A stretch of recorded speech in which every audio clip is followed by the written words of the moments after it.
कल हम लोगों ने बताया था बालकांड के दोहा नंबर 15 के बाद कि जो चौपाइया राम वंदना हम लोग कर चुके, राम नाम की, संतों की वंदना कर चुके, दुष्टों की वंदना भी कर चुके। आज राम नाम के परिवार की वंदना इस नवरात्रि के अवसर पर हम लोग सुन रहे हैं। कल हमने अयोध्या की वंदना तुलसीदास जी ने की थी कि जहां भगवान राम का जन्म हुआ।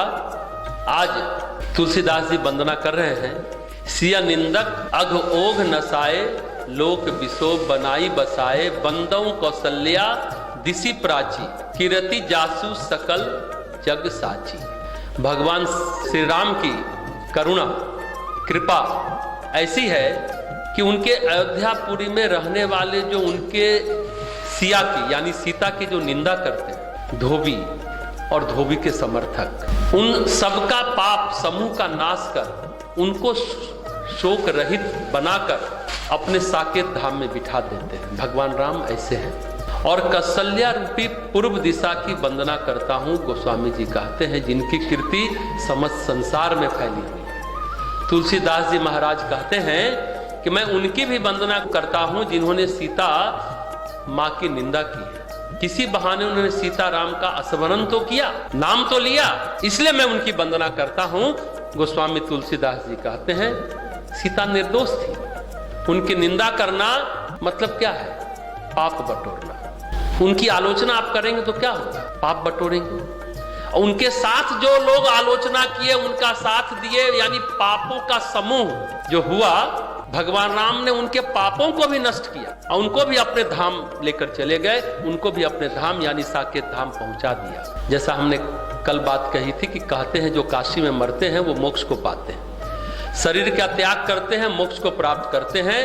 सप्त मोक्ष दायिनी पुड़िया की बात कल हमने की थी, एक काशी भी है। वहां रहने वालों के पाप का नाश कौन करते हैं? काशी में रहने वालों के पाप का नाश कौन करते हैं? मालूम है कौन करते हैं? आखिर कल सप्त मोक्ष दायिनी पुड़िया की बात हुई थी कि वो कौन कौन सा 7 नगर है, उसमें हम प्रारंभ किए थे काशी से। लेकिन वहां पाप का नाश कौन करते हैं? अयोध्या में तो भगवान राम करते हैं, यहां काशी में कौन करते हैं? आप सभी जानते हैं, काल भैरव जो काशी के कोतवाल हैं। काल भैरव उनको लेकिन भैरवी यातना से गुजारते हैं। ऐसा नहीं कर्मफल के विधान का उल्लंघन हो रहा है, उल्लंघन नहीं करते काल भैरव, कर्मफल तो मिलेगा ही, लेकिन उसकी व्यवस्था का दायित्व उस लोक के अधिपति पर निर्भर है। काशी लोक के अधिपति काल भैरव है, कोतवाल है, काशी के दंडनायक है। काशी में रहने वाले जो भी पाप करते हैं या पुण्य करते हैं वो यम के पास नहीं जाते, यही फर्क है। यमराज के पास वो नहीं जाते, वो काल भैरव के पास जाते हैं। काल भैरव उनको उनके पापों से मुक्त करते हैं, फिर उनको मोक्ष प्रदान करते हैं। उसी तरह अयोध्या में भी जिनके पुण्य कर्म नष्ट हो गए, जो सीता जी की निंदा करते हैं, पाप कर्म इकट्ठा करते हैं, गोस्वामी जी कहते हैं कि भगवान राम उनको भी मुक्त करते हैं। सीता जी की निंदा का प्रसंग, अग्नि परीक्षा का प्रसंग गोस्वामी जी के रामचरितमानस में नहीं है, ये जान लीजिए। ये आप ध्यान से पढ़ेंगे तो उसमें उनके ये प्रसंग नहीं है, वाल्मीकि रामायण। वो कहानी तो आप जानते हैं कि नहीं? नए बच्चे हैं, हो सकता है नहीं जानते हो, तो हम बता दें कि एक धोबी ने अपनी पत्नी को कहा हम राम नहीं हैं, जो रात भर बाहर गुजारा उसको हम अपने घर में नहीं रखते। किसने कहा? धोबी ने। उनको हम अपने घर में रख ले, राम की तरह हम नहीं हैं। अब ये चर्चा चारों तरफ फैल गई। जब विवाद फैला तो गुप्तचरों ने भगवान राम को भी ये बातें कही, राम तक पहुंचाया, भगवान राम तक। ऐसी पत्नी का त्याग धोबी ने किया है तो आप भी त्याग करिए। अब यथार्थ क्या है? आज भी हमारी सुबह बात हो रही थी, कोई अखबार में निकला होगा, कहीं बंबई बात हो रही थी, तो बोली कि राम और राम के परिवार, लक्ष्मण हो, भरत हो या फिर शत्रुघ्न, सभी अपनी जगह अच्छे हैं, लेकिन इन्होंने नारियों का सम्मान नहीं किया है। ठीक है, उन्होंने अपमान नहीं किया, लेकिन श्रेष्ठतम स्थिति नहीं दिया, ऐसा उदाहरण प्रस्तुत नहीं करते, हम नहीं मानते हैं। तो हमने सुबह भी कहा, यह बौद्धिक व्याख्या है, बुद्धि के स्तर पर लगता है कि नहीं हुआ। सीता ने क्या किया, उससे ज्यादा तो उर्मिला का अच्छा है, यही सब डिबेट चल रहा था आज सुबह की बात। हमने यही प्रसंग बताया कि आखिर यथार्थ क्या है, सच्चाई क्या है। पहली बात तो क्या, राम ने सीता को निकाला तो दूसरी शादी किया, तन से अलग किया, मन से अलग किया। क्या मन में तो सीता ही है। लोक धर्म का पालन करना है, सामाजिक धर्म का पालन करना है, और सबसे बड़ी बात है कि राज धर्म का पालन करना। राज्य में कोई प्रजा उंगली उठावे तो उस पर एक मर्यादा पुरुषोत्तम व्यक्ति को क्या करना है, नहीं नहीं वो तो अपने लिए तो वो सही है, लेकिन नारी के साथ क्या हुआ, ये प्रायः ये बातें उठती है। इसका यथार्थ क्या है, आज हम लोग इस पर बात करते हैं कि यथार्थ क्या है। सीता जी का त्याग का कारण भी कर्मफल का प्रभाव है।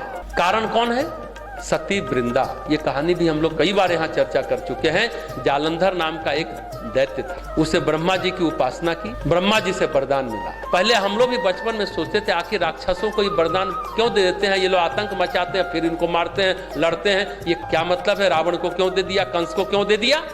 ये सामान्य जिज्ञासा बचपन में हमारे पास भी थी। लेकिन एक बात जान लीजिए, प्रकृति में जो जैसा कर्म करेगा उसको उसका फल मिलना अनिवार्य है। देव शक्तियां प्रकृति के व्यवस्था के सहयोगी हैं। अगर अच्छा कर्म राक्षस भी कर रहा है तो आपको वरदान देना आपकी मजबूरी है, कहिए अनिवार्य तो है ही, मजबूरी भी है देवगणों की, ब्रह्मा जी को देना पड़ा। अब जालंधर को जैसे ही शक्ति आती है, शक्ति तो सामान्य व्यक्ति को भी जब अच्छा समय आता है तो उस समय इतना पाप ताप साप दंभी हो जाता है, अहंकारी हो जाता है और नया पाप इकट्ठा करता है, फिर दुख में जाता, कहता हमने क्या किया। अरे उस समय बहुत कम व्यक्ति होते हैं सुख के समय जो विवेक रखते हैं और शुभ करते हैं। जालंधर की पत्नी वृंदा पतिव्रता, जानते हैं शंकर जी उसको मारने गए, 5000 वर्ष लड़ाई हुई और वो मार नहीं पाए, क्योंकि वृंदा पतिव्रता थी, पति के सारे पापों का शमन हो जाता था और उसका बाल बांका नहीं होता था। तो शंकर जी गए विष्णु जी से सहायता मांगी। विष्णु जी जालंधर का वेश धारण कर वृंदा यज्ञ कर रही थी, वहां पहुंच गए और उस लगा कि पति आ गए। दूसरे पुरुष का विचार आया, पतिव्रत भंग हुआ, जालंधर का सिर कटा, सामने गिरा। अब वृंदा कहती कि ये सत्य या वो सत्य। विष्णु भगवान अपने रूप में आए तो बोलती है कि भगवान मैं तो आपकी अनन्य भक्ति हूं, मैं क्या करूं, आपने ऐसा क्यों किया। बोले सृष्टि के संतुलन के लिए किया, लेकिन छल तो हुआ।